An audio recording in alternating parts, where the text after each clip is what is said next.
बढ़ता रहे। अमर कहते तो हमारे आचार्य सोमदेव जी कहते अमर तो नहीं बोलते हैं, बस अमर रहे या ना रहे, अब बढ़ता रहे। आर्य समाज की बहुत बड़ी जरूरत है। अगर आर्य समाज जन तक पहुंचा हो तो निर्मल बाबा ठगेगा हम महाराज बहुत दुखी हो, बिजनेस फेल हो गया, घर वाली छोड़ गई है, बच्चे कहना नहीं मानते, महाराज कुछ बताइए समाधान। अच्छा, अरे मेरी आंखों के सामने समोसे घूम रहे हैं, समोसे खाए जी, कल्ली खाए थे, किससे खाए? चटनी से। कैसी? लाल नहीं, हरी चटनी से खाई, कृपा शुरू हो जाएगी। कितने लोग ठगे गए, आत्महत्या कर गए, है ना? शुगर थी कि रसमलाई खाना, रसमलाई आ रही मेरी आपको, ज्यादा खाई शुगर बढ़ गई, मर गई। आज समाज की सोच राष्ट्र को जोड़ सकती है, समाज को, परिवार को, जीवन को। और समाज की विचारधारा में अनुभूति है, अनुभव है, क्योंकि हमारे जो गुरु है उनके जीवन में अनुभव है, अनुभूति है, तजुर्बा है। दुनिया से गए, संदेश दिया, उपदेश दिया, आदेश दिया। एक स्वामी जी आज समाज के कार्यक्रम में आए हुए थे, एक परिवार में भोजन के लिए गए, तो एक जवान बेटी पढ़ी लिखी थी, उससे कहा बेटी आप भी कार्यक्रम में आ जाया करो। क्या करेंगे स्वामी जी आकर, वो कौन से पढ़ेंगे? उसने डिग्रियां तो रखी थी, स्कूलों से काफी पढ़े लिखे, बोले वो तो हमारे मतलब की क्या बात नहीं थी, क्या करेंगे आगे? स्वामी कोई। अगले दिन फिर भोजन था, फिर स्वामी जी गए, एक घंटोपदेशक गए, उन्होंने कहा बेटी भोजन बहुत अच्छा बनाया है। चेहरा देखा, बोले बड़ी आगे समस्या आने वाली है। तो वो खड़ी होगी, महाराज कैसे? ये आपके मस्तक पे जो रेखा है ना, मैं जानता हूँ, मैंने ज्योतिष को पढ़ा है, ज्योतिष शास्त्र पढ़ा है, आपके ऊपर तो शनिचर का निवास हो गया, शनि देवता विराजमान हो चुका है। 21 दिन में बहुत बड़ी तबाही आपके जीवन में है, जीवन बर्बाद हो जाएगा, घटनाएं घटेंगी, मृत्यु भी हो सकती है। वो बात में महाराज क्या करना है? करना क्या है? 7-5 दिन तक कोई लाल कपड़े वाले अच्छे महात्मा मिल जाए, उनको रोज 2-2 रसमलाई खिलाना, 1 गिलास जूस पिलाना, और रोज उनको 1 से 1 रुपये दक्षिणा देना। कर लो ऐसे, 2 लोग मिल जाए, बस ये उतर जाएगा। नहीं तो 21 दिन में घेर कर बेचारी वो तो चलेगा, चक्कर ही पड़ेगी, चक्कर में थोड़ी। अब उन्हें कहाँ ढूंढूं ऐसे?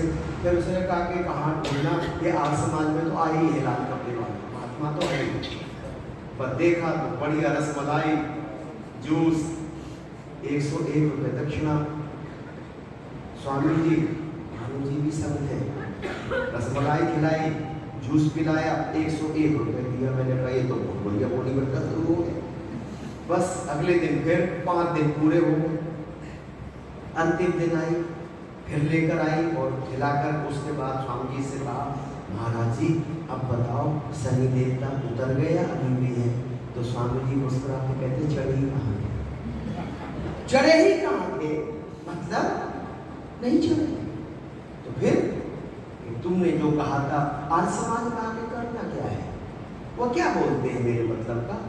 तो मैंने थोड़ा सा प्रयोग करके देखा था, मैंने एक पल में तुझको बहका दिया और तूने रोज हमको रसमलाई खिलाई और 1 से 1 रुपया दक्षिणा दी है, पर ये पैसे तेरे रखे और मुझसे का तुम भी इनको दीजिए, कोई और उद्देश्य हो मतलब। और सारे पैसे का ये बेटी हाथ पे रख, न शनिचर चढ़ा था न उतरा है, इसलिए अगर तुम आर्य समाज में आती तो इस तरह से तुम किसी के बहकावे में नहीं आ सकते। आर्य समाज एक सोच देता है।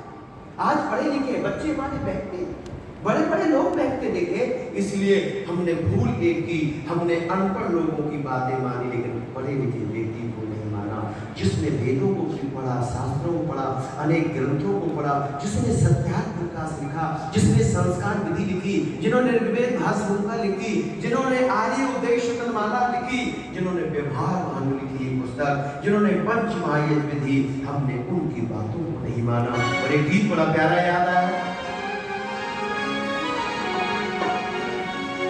अरे हमने कितनी बड़ी भूल की, कर बैठे नादानी, हम दुनिया की माने, ईश्वर की ना माने, माने दुनिया की माने,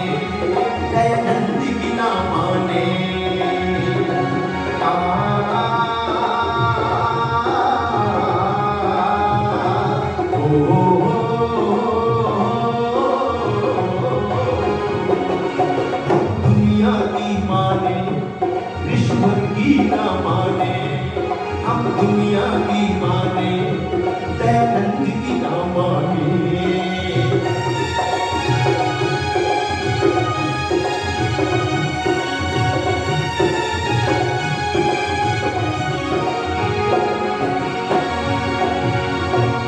या ढूंढ कर हमको वैदिक खजाना, मगर हमने कली बीती ग्रंथों को माना।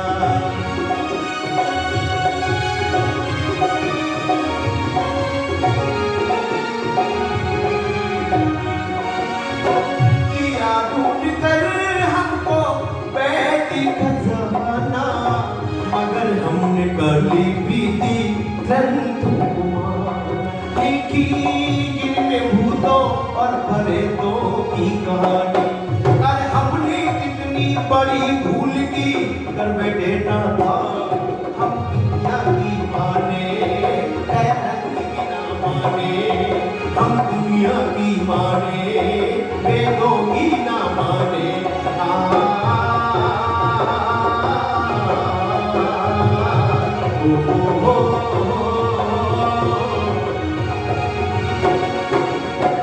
जो ऋषि ज्ञान को नहीं मानते, वेद विचारधारा को नहीं मानते, उनके घरों में श्राद्ध हो गए, श्राद्ध कर गए, कौवे ढूंढे जा रहे। एक के पति गुजर गए, दादी कहने लगी पौध से चल, तेरे दादा आ गए होंगे। ले गई, कुछ बनाकर देखा, अनेक कौवे बैठे, एक कौवा बोले यही तेरे दादा है। वो थोड़े तेज थे, ये भी तेज नजर आ रहा है। और उसने जैसी थाली बनाई, वो कौवा उधर नहीं आया और दूसरी थाली पर जाकर खाने लगा। तो कहती है, हाथ मार के लड़के के पीठ पर, तेरे दादा की अब भी आग बनी गई। जिंदे भी पराए घरों में खाते घूमता था, अब भी पराई थाली में खा रहा है। इसका नाच जाए, मेरी थाली छोड़ गया। हम दुनिया की माने, दयानंद की ना माने, हम दुनिया की माने, योगी की ना माने।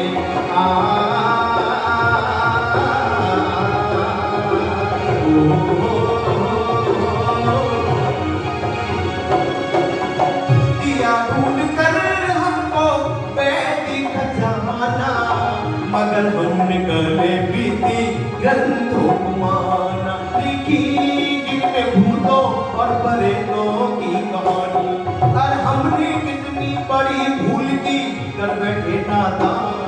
हम दुनिया की माने, दयानंद की न माने, हम दुनिया की माने, योगी की न माने।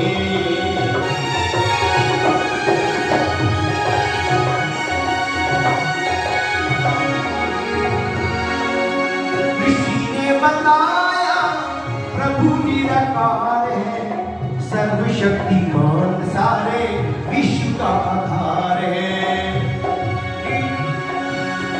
ऋषि ने बताया प्रभु निराकार है, सर्वशक्तिमान सारे विश्व का आधार है।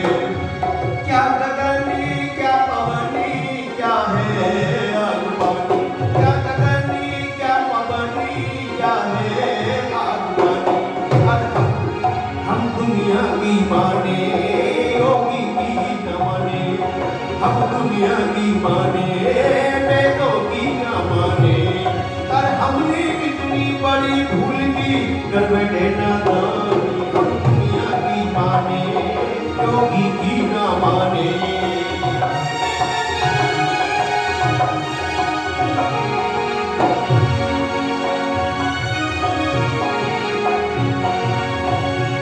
वर्ण बिच्छियों को गले से लगाया, मगर हमने अपनों पे खंजर चलाया।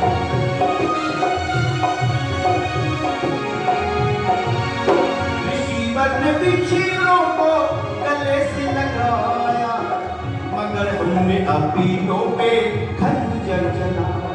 नहीं समझा इसमें क्या लाभ है, हम नहीं समझा इसमें क्या लाभ है। हम दुनिया की माने, योगी की ना माने, हम दुनिया की माने, ईश्वर की ना माने। और हमने कितनी बड़ी भूल की कर बैठे नादान।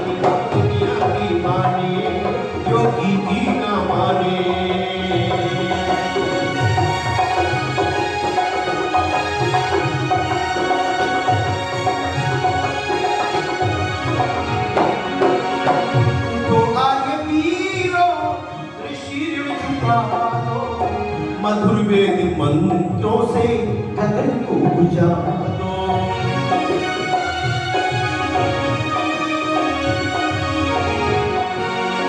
उठो आर्य वीरो, ऋषि ऋण झुका दो, मधुर वेद मंत्रों से गगन को बुझा दो। सुना दो जमाने को बेमोल वाणी, सुना दो जमाने को बेमोल वाणी। कर हमने कितनी बड़ी भूल की, कर बैठे नादान, हम दुनिया की माने, ईश्वर की ना माने, हम दुनिया की माने, ईश्वर की ना माने। बोलो जगत गुरु महर्षि दयानंद महाराज जी की। हम दुनिया की माने, ईश्वर की ना माने। आइए एक गीत और आपकी सेवा में ऋषि का बड़ा प्यारा है। जो लोग आज समाज से जुड़ते हैं उन्हें आत्मविश्वास होता है, उनकी जिंदगी में संशय नहीं होता। बहुत बहुत धन्यवाद बहन जी के लिए। भगवान करे आपके परिवार में धन्यवाद की लगी बहुत सी। हमें स्वामी दयानंद के बताए रास्ते पे चलना चाहिए। और सबसे बड़ी बात है, ऋषि के हर ग्रंथ में भूमिका में लिखा है, मेरी अपनी कोई बात नहीं है। ब्रह्मा से लेके जैमिनी तक जिन बातों को जिन ऋषियों ने माना है, मैं वही बातें आपके सामने रख रहा हूँ। जो भूल गए थे उन्हें याद दिला रहा। और कैसे ऋषि ने याद दिलाया, गीत सुने। और 1 मिनट की एक बात याद आई। एक पंडित जी एक परिवार में भोजन करने के लिए थे। देवी जी ने कहा महाराज आओ आपका आतिथ्य हो। क्योंकि चाणक्य महाराज ने लिखा, जिन घरों में यज्ञ होता है, वेद मंत्र पढ़े जाते हैं, जिन घरों में विद्वानों के चरण पड़ते हैं, आतिथ्य होता है, सम्मान होता है, वो घर स्वर्ग के समान होता है। जहाँ कभी यज्ञ नहीं, वेद मंत्रों का गायन, जिन घरों में कभी कोई विद्वान नहीं आया, तो मैं नहीं कहता, बुरा मत मानना, चाणक्य महाराज लिखते वो घर शमशान के समान है। बहन ने कहा महाराज आपके चरण पड़े, घर धन हो गया, बहुत अच्छा भोजन तैयार है। पंडित जी ने कहा भूख जोर से लगी, क्या क्या बनाया? अरे पूड़ियाँ बनाई है, खीर बनाई है, ये बनाया है, और बहुत बढ़िया वाले मैंने पापड़ भी भून के रखे। खुशी में कभी कभी चूक हो जाती है, उसने सब कुछ खिला दिया पर पापड़ खिलाने के लिए भूल गई। अब पंडित जी के प्राण पापड़ में रखे। कहते हैं तो बदनाम हुए जाते, और नहीं कहे तो अरमान रह जाते। कहा भी ना जाए और पापड़ के बिना रहा भी ना जाए। हाथ धोए, आशीर्वाद दिया, उसने प्रदक्षिणा दी। जब चलने लगे तो वो बहन कहती महाराज अब कब आपके इस घर में चरण पड़ेंगे? पंडित जी को यही मौका लग गया और कहते दोबारा भी चरण अपने घर में दर्शनों की इच्छा। अरे महाराज आपके चरण, आपके दर्शन हमारा जीवन धन कर देते, घर पवित्र हो जाता। पंडित जी कहते मैं तो आपके घर आज ही नहीं आ पाता। वो बोली क्यों? अरे मुझसे पूछो, जब आ रहा था रास्ते से, जंगल में झाड़ियां ना, एक काला सर्प एकदम मेरी ओर को दौड़ा, वो तो बच गया, काट लेता, वही खत्म हो जाता। एक बेचारी पीली पड़ गई और कहती महाराज आपको काटा तो नहीं ना? बच गया, काटा नहीं। तो फिर वो सर्प तुमसे कितनी दूर रह गया था? पंडित जी ने कहा बता दूं कि महाराज बताओ कितना फासला रह गया था? तो पंडित जी कहने लगे बस उतनी दूरी रह गई जितनी वो दूरी रसोई घर में पापड़ रखे ना, इतनी दूरी रह गई। इसने कहा महाराज महाराज को अरे मुझे पापड़ खिलाने की तो याद ही नहीं रही। तो पंडित जी भी कहने लगे मुझे भी कहीं सर्प नहीं खाया था, मैं भी तुझे याद ही दिला रहा। ठीक है, मेरे महर्षि ने याद दिलाई हमारे को बातें, उनकी अपनी कोई बात नहीं है। जिन्हें ऋषियों ने माना, श्री राम ने माना, श्री कृष्ण ने माना, माँ सीता, गांगी, लोपामुद्रा, हनुमान जी ने माना, शिव जी ने माना, वही बातें हमारे सामने ऋषि ने रखी। और आकर के उन्होंने एक जुगल बजाया, 2 लाइनें समय पहुंच गया।